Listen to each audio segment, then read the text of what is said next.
Il y a un moment que le manipulateur narcissique redoute plus que tout.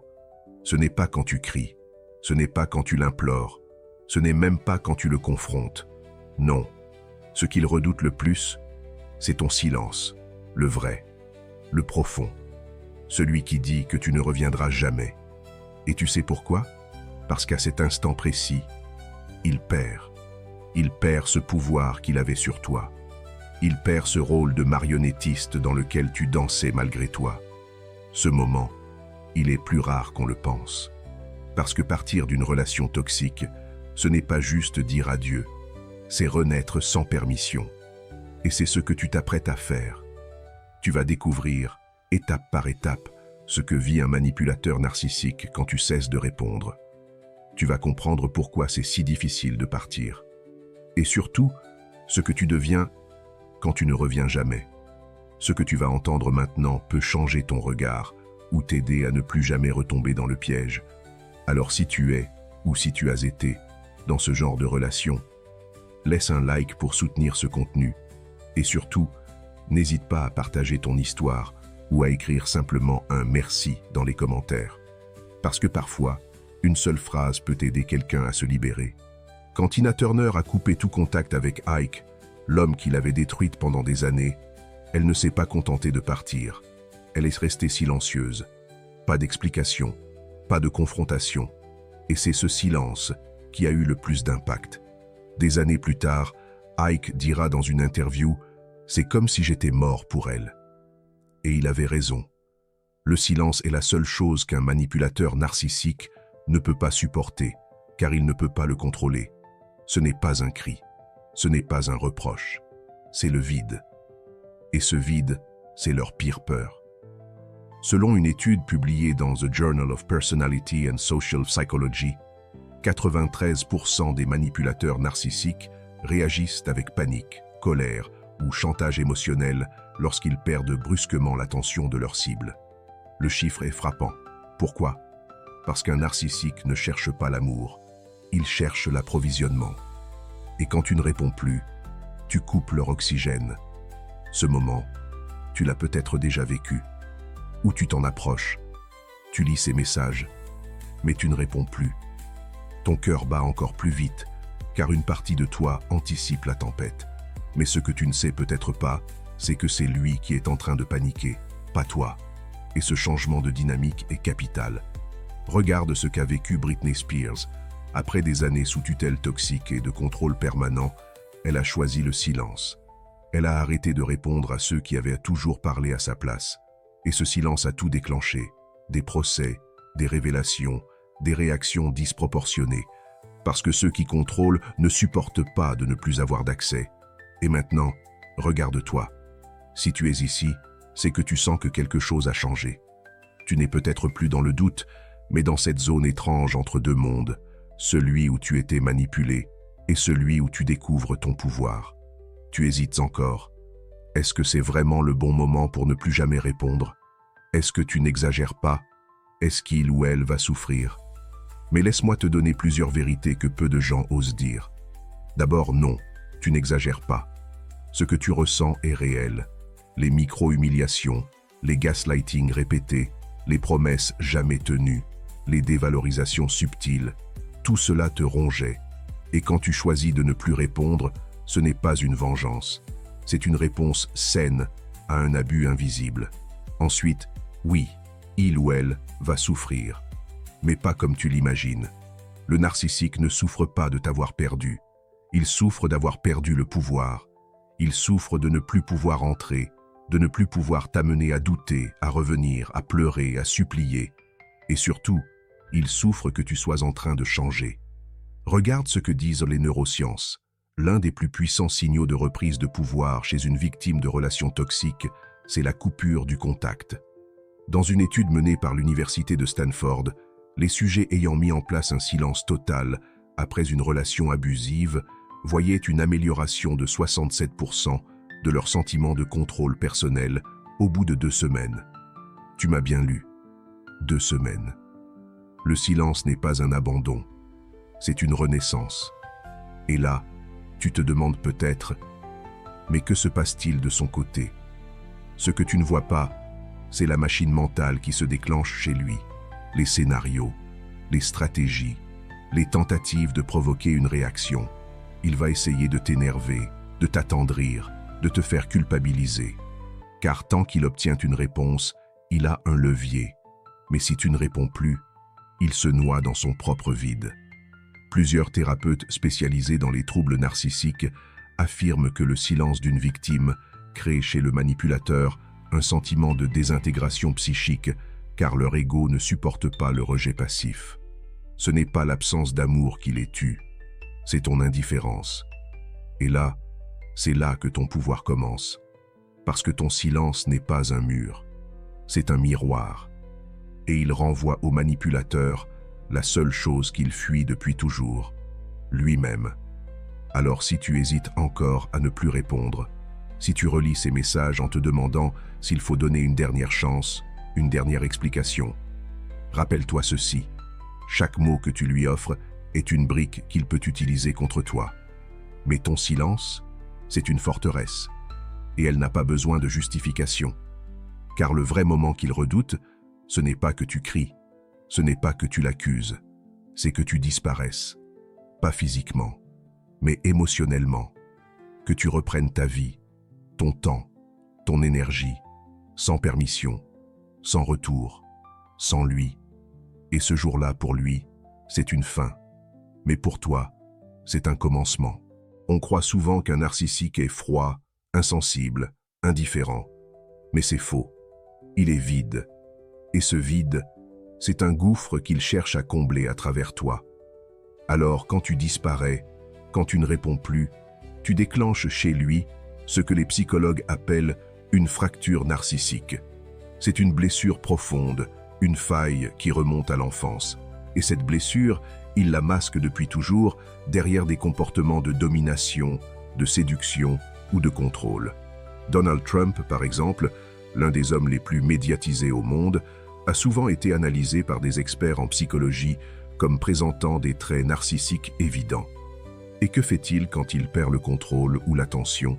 Il attaque, il accuse, il provoque. Car l'absence d'attention n'est pas neutre pour un narcissique. C'est une agression. Il ne comprend pas l'autonomie. Il la vit comme une trahison. Et c'est ce que tu provoques aujourd'hui. Tu ne réagis plus. Tu n'existes plus dans son théâtre personnel. Tu as éteint les projecteurs. Et il panique. Il essaie de comprendre. Il réécrit l'histoire. Il enchaîne les scénarios dans sa tête. Est-ce que tu es avec quelqu'un d'autre? Est-ce que tu cherches à te venger? Est-ce que tu fais ça pour attirer son attention? Tout sauf l'évidence, tu es parti pour de bon. Une étude menée par la University of Georgia a révélé que les individus ayant un score élevé sur l'échelle du narcissisme entraient dans un état de détresse intense lorsqu'ils perdaient le contrôle émotionnel sur leur partenaire. Ce n'est pas une tristesse sincère, c'est une perte de territoire, une perte d'objet. Et oui, pour lui, tu es un objet. Mais alors, que ressent-il exactement? Ce qu'il ressent, c'est une forme d'effondrement intérieur. Il ne le montre pas, bien sûr. Il va poster des photos, faire semblant d'être heureux, dire qu'il est passé à autre chose. Il va même te provoquer avec une nouvelle relation ou une phrase passive-agressive. Tout ça, c'est un mensonge. C'est une tentative désespérée de récupérer du pouvoir sur toi. Car au fond, il est en panique. Ce qu'il déteste par-dessus tout, c'est ton silence non réactif. Ce silence qui dit « je n'ai plus besoin de toi ». Ce silence qui montre que tu as compris le jeu et que tu ne joueras plus. Et là, il passe en phase 2, la rage froide. Il commence à te critiquer, à salir ton image, à manipuler tes proches. C'est ce que les psychologues appellent la campagne de dénigrement. Une campagne de salissure, souvent subtile, parfois violente. Parce que s'il ne peut pas te contrôler, il veut au moins contrôler l'image que les autres ont de toi. Mais derrière cette campagne, il y a une peur, la peur que tu sois vraiment libre. Regarde ce qu'a vécu Johnny Depp pendant le procès qui l'opposait à Amber Heard. Peu importe ce qu'on pense de cette affaire, les experts ont observé des dynamiques toxiques des deux côtés, avec des tentatives de discrédit, de retournement d'opinion publique. Quand une relation entre deux égos blessés explose, chacun veut sauver la façade. Et dans le cas d'un narcissique pur, Il est prêt à tout pour que tu continues d'exister, dans sa version à lui. Mais ce qu'il ne supporte pas, c'est que tu ne joues plus le rôle, que tu refuses d'être son reflet, que tu refuses de répondre, même aux mensonges. Le silence te sauve, mais lui, il le détruit. Car un narcissique ne supporte pas l'abandon. Il le vit comme une forme d'annihilation. C'est écrit dans The Handbook of Narcissism and Narcissistic Personality Disorder. La perte d'un partenaire qui met fin à la relation sans explication ou confrontation est l'un des déclencheurs les plus intenses de rage narcissique, souvent masqué par des comportements de compensation compulsive. Ce que ça veut dire, c'est qu'en disparaissant, tu le confrontes à ce qu'il fuit le plus, lui-même.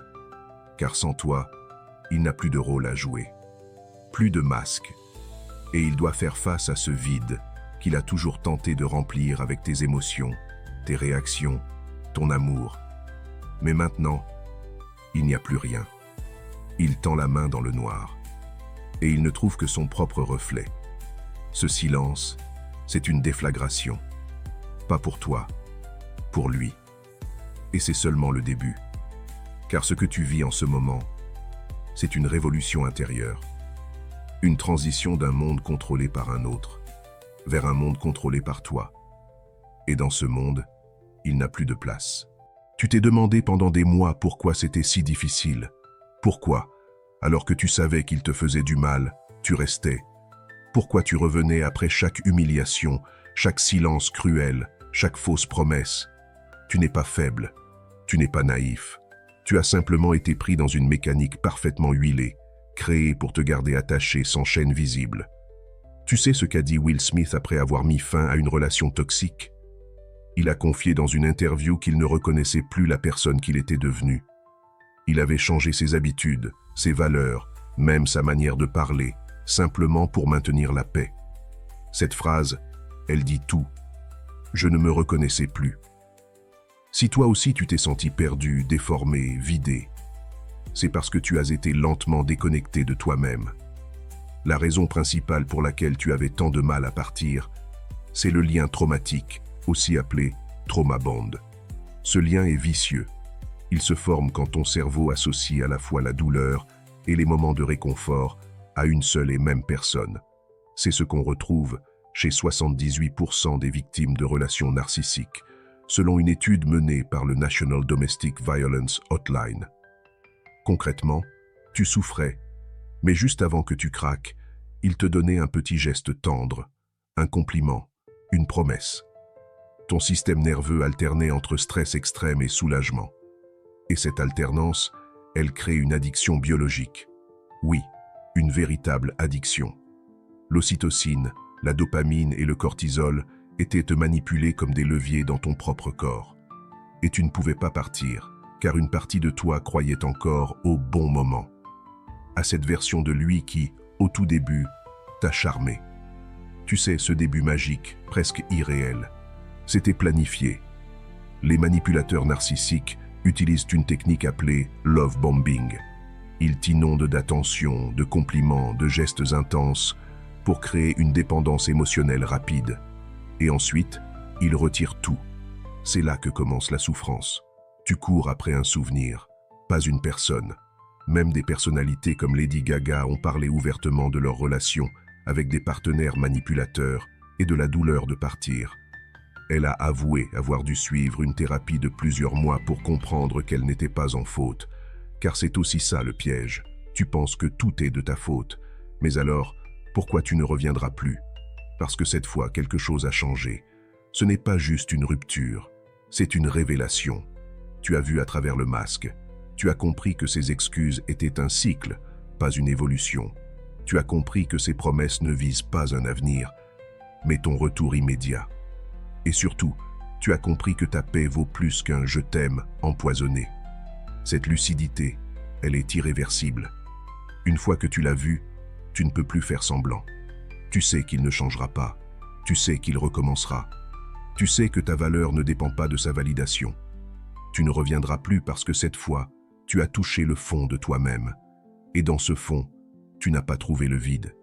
Tu as trouvé toi, ton énergie, ton intuition, ta clarté. C'est là que commence la guérison. Pas dans les explications, pas dans les discussions, mais dans la rupture totale avec le système qui t'a détruit. Des thérapeutes en reconstruction post-narcissique le confirment. La rupture définitive intervient non pas quand la douleur cesse, mais quand le besoin de comprendre l'autre disparaît. Tu n'as plus besoin de savoir pourquoi il a fait ça. Tu veux juste vivre, respirer, exister sans avoir à justifier ton existence. Et c'est exactement ce que tu fais. Chaque jour sans lui est un muscle que tu retrouves, un espace mental que tu récupères, une énergie que tu canalises vers autre chose. Tu ne reviendras plus, non pas parce que tu le détestes, mais parce que tu t'aimes assez pour partir. Et ce simple fait est une révolution, une que tu ne laisseras plus jamais personne t'arracher. Quand Keanu Reeves a perdu sa compagne dans un accident tragique, puis son enfant à naître, il n'a pas crié. Il ne s'est pas exposé dans les médias. Il s'est retiré, en silence. Et dans ce silence, il s'est reconstruit.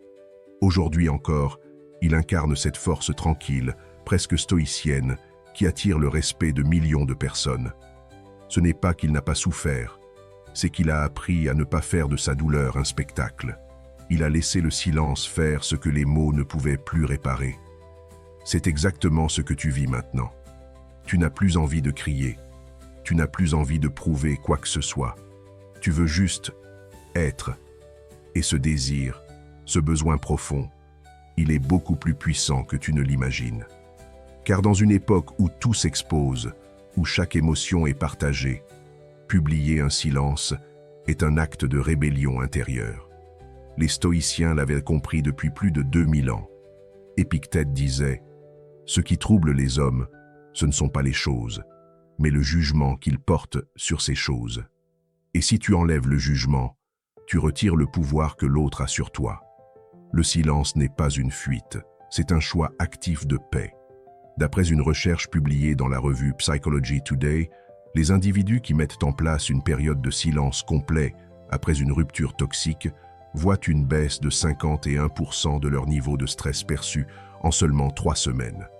Tu ne te contentes pas de tourner la page, tu fais taire le bruit. Et dans ce silence, tu commences à t'entendre à nouveau. Car le silence stoïcien, ce n'est pas un silence passif, ce n'est pas de l'indifférence froide. C'est une posture, une clarté intérieure. Tu choisis de ne plus réagir, non pas parce que tu es faible, mais parce que tu es lucide. Sénèque disait « Celui qui souffre avant qu'il soit nécessaire, souffre plus que nécessaire. » Et à force d'anticiper ces messages, ces retours, ces manipulations, tu prolongeais toi-même ta souffrance. Aujourd'hui, tu n'as plus besoin d'anticiper, tu n'as plus besoin de répondre. Le silence est devenu ta réponse. Et ce silence, paradoxalement, parle plus fort que tout. Il dit que tu ne veux plus jouer. Il dit que tu refuses d'être réactivé par un mot, un regard, une manipulation. Et ça, le narcissique le comprend. Il comprend que tu n'es plus dans le jeu. Et c'est là que le pouvoir bascule. Michelle Obama, lorsqu'elle a été attaquée publiquement, a souvent préféré le silence à la confrontation. Elle expliquait que répondre, c'est souvent s'abaisser au niveau de ceux qui te provoquent, et qu'il y avait plus de puissance dans l'élégance du silence que dans n'importe quelle réplique. C'est une sagesse très proche du stoïcisme. Tu ne veux plus prouver ta version, tu ne veux plus corriger ce qu'il dit de toi, tu ne veux plus expliquer ce qu'il t'a fait, tu n'as plus besoin. Ce besoin de justification, c'est une chaîne invisible, et tu viens de la briser. Le philosophe stoïcien Marc Aurèle écrivait dans ses Pensées pour moi-même « La meilleure vengeance, c'est de ne pas leur ressembler. » Et aujourd'hui, en restant calme, silencieux, enraciné, tu refuses de devenir ce qu'il a tenté de te transformer en. Tu refuses d'entrer dans son théâtre. Ce silence, tu le vis peut-être comme un vide. Mais en réalité, c'est de l'espace libéré, de l'espace pour toi, pour ta santé mentale, pour ton sommeil, pour tes projets, pour tes rêves que tu avais mis en pause, le temps de survivre à ces humeurs. Et plus tu t'y tiens, plus tu t'élèves. Ce silence, il devient un mur que rien ne traverse. Ni la culpabilisation, ni la nostalgie, ni les attaques. Et ce mur, ce n'est pas de la froideur, C'est une structure de reconstruction. Alors non, tu ne fuis pas. Tu avances, en silence. Et c'est ce que redoutent le plus les gens qui t'ont blessé. Ne plus avoir d'impact sur ta paix. Car leur pouvoir s'évapore dans l'air chaque fois que tu ne réagis pas. Et toi, à chaque silence, tu reprends une part de ton âme. Il revient. Et tu le savais. Il revient toujours. Pas parce qu'il t'aime, pas parce qu'il a changé, mais parce que le silence l'a laissé face à lui-même. Et ce vide, il ne peut pas le supporter. Alors il revient. Mais pas comme tu l'as connu. Il revient déguisé. Regarde ce qu'a vécu Adèle. Quand elle a quitté son mari, l'homme est revenu plus tard, transformé, calme, affectueux. Mais dans une interview donnée au Guardian, elle a avoué avoir vu dans ses yeux le même schéma, le même besoin de contrôle caché sous des promesses de maturité. Elle a compris, et elle n'est pas revenue, parce que derrière les mots, les gestes, les regrets, les narcissiques reviennent masqués. Le premier masque, c'est celui de la vulnérabilité. Il va t'écrire qu'il a compris, qu'il a changé, qu'il a vu un psy, qu'il se rend compte qu'il a tout gâché. Il peut même te dire qu'il pense au suicide. C'est l'arme la plus violente qu'il ait, ta compassion. Une étude publiée dans le Journal of Abnormal Psychology montre que 81% des victimes de pervers narcissiques ont été recontactées sous forme de messages de détresse émotionnelle. Mais c'est une illusion. Car dès que tu tends la main, il referme le piège. Il ne veut pas ton aide. Il veut ton attachement. Le deuxième masque, c'est le masque du miroir. Il devient exactement ce que tu voulais. Il commence à aimer ce que tu aimais. Il parle comme toi. Il lit des livres sur la croissance personnelle. Il partage des citations sur Instagram. Il te dit qu'il a enfin compris ce que tu attendais. Et ça, c'est dangereux. Car tu vois une version de lui que tu as attendu si longtemps. Tu penses, c'est maintenant, il est prêt. Mais ce n'est pas de l'évolution, c'est du mimétisme. C'est un déguisement. Il t'imite pour mieux t'attirer. Et dès que tu reviens, il l'enlève. Il redeviendra ce qu'il était. Parce qu'il n'a jamais changé. Il a juste copié ton désir. Le troisième masque est plus subtil, plus froid. Il te fait croire qu'il est passé à autre chose, qu'il est heureux, en paix, en couple peut-être. Mais il t'envoie des signes indirects. Il like une vieille photo. Il commente un ami en commun. Il fait comme si tu n'existais plus, tout en te gardant dans son champ visuel. C'est une tactique appelée le hoovering inversé. Il ne te court plus après. Il attend que toi reviennes. Et si tu réponds, même juste pour lui demander des explications, c'est gagné. Il a repris le contrôle. Regarde ce qu'a déclaré l'actrice Evan Rachel Wood après avoir quitté Marilyn Manson. Des mois après, il a tenté de reprendre contact avec elle via des canaux détournés, sans jamais s'excuser publiquement. Pas de mea culpa. Juste une présence étrange, ambiguë, subtilement invasive. C'est exactement ce que font les personnalités narcissiques. Elles ne reviennent jamais frontalement, mais toujours en fracturant ta barrière émotionnelle. Mais cette fois, tu sais, tu reconnais les masques. Tu ne cherches plus l'amour dans les recoins d'un piège. Tu n'as plus besoin de réponse, parce que tu connais les règles. Tu sais que tout ce qu'il te montre est une stratégie. Tu n'es plus une cible. Tu es devenu lucide. Des thérapeutes spécialistes de la reconstruction post-narcissique enseignent que la rechute émotionnelle est le plus grand danger, non pas parce que le manipulateur est convaincant, mais parce que tu espères encore que ton silence ait provoqué un changement réel. Ce n'est pas le cas. Il n'a pas changé. Il s'adapte. Et une fois que tu reviens, il reprendra là où il s'est arrêté. Mais ce que tu fais là, maintenant, en ne réagissant pas, en gardant ta ligne droite, c'est un acte d'une puissance énorme. Tu montres que même les masques ne fonctionnent plus, que tu ne veux plus de promesses. Tu veux de la paix. Tu ne veux plus d'intensité. Tu veux de la constance. Et cette constance, il ne pourra jamais te l'offrir, parce qu'il vit dans le déséquilibre. Et toi, tu as commencé à guérir, à te solidifier, à ne plus chercher la validation dans ses yeux.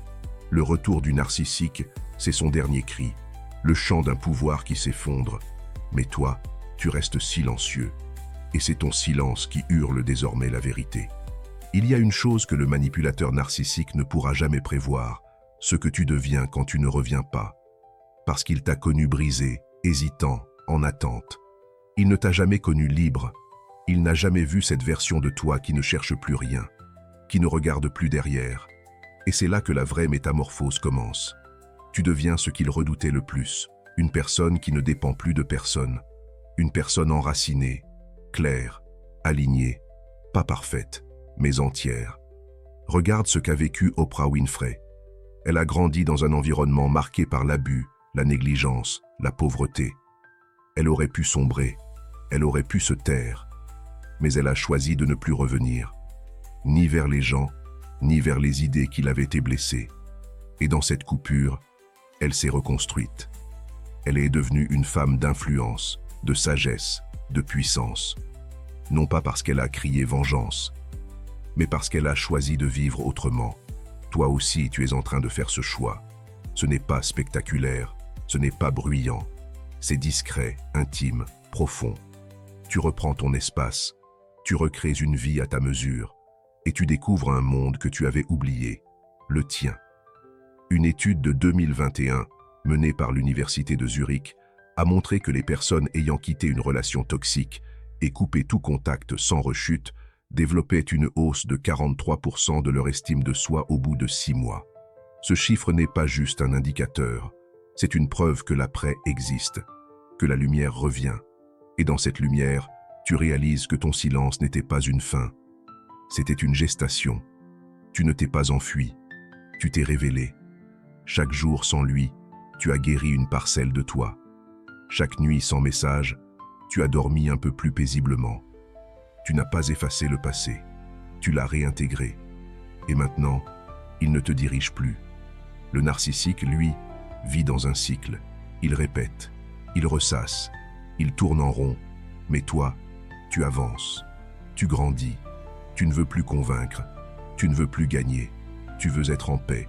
Et ça, c'est une victoire qu'il ne comprendra jamais. Marcus Aurelius disait « L'âme demeure invincible quand elle se concentre sur elle-même. » Et c'est ce que tu fais. Tu n'es plus dirigé par ses émotions, ses absences, ses humeurs. Tu ne cherches plus l'approbation. Tu crées ta propre validation. Tu as cessé de vouloir être compris par quelqu'un qui ne voulait jamais t'écouter. Et quelque chose d'étrange se passe alors. Tu attires autre chose, d'autres relations, d'autres conversations, des gens calmes, des gens qui ne jouent pas, qui ne testent pas tes limites, mais qui les respectent. Parce que tu les respectes toi-même maintenant. Le jour où tu as cessé de répondre n'était pas la fin de ton histoire. C'était le début d'un nouveau chapitre.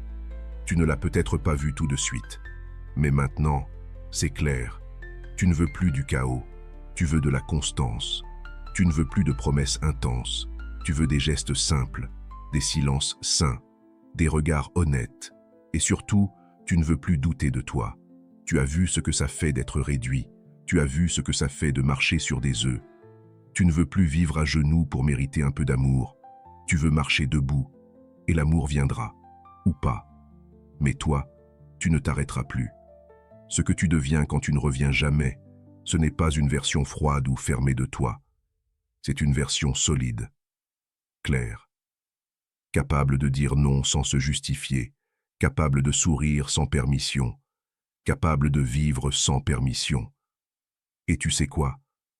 Ce que tu deviens, c'est ce que tu aurais toujours dû être.